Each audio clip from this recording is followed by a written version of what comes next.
Magandang buhay mga ka-update. Narito ang weather update ngayong Martes ika-27 ng Enero taong 2026.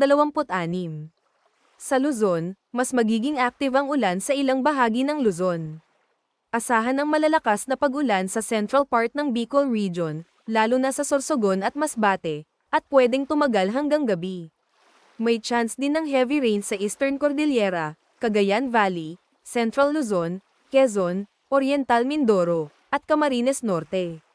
Sa Palawan, may ulan sa northern part sa umaga, tapos halos buong Palawan uulanin sa hapon, at may konting ulan pa sa southern Palawan sa gabi. Sa Visayas, ang shearline ang dahilan kung bakit maulan. Inaasahan ang strong rain sa umaga hanggang tanghali sa Eastern Visayas, lalo na sa Samar Island, at possible magtuloy-tuloy hanggang gabi sa Samar Provinces.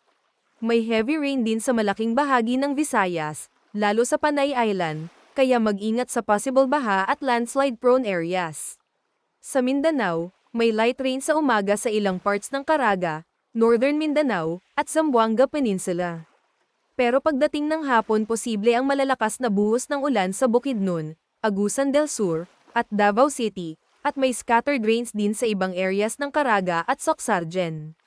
Sa Metro Manila, may chance ng ulan at umulan sa hapon o gabi pero expect pa rin na mainit sa hapon.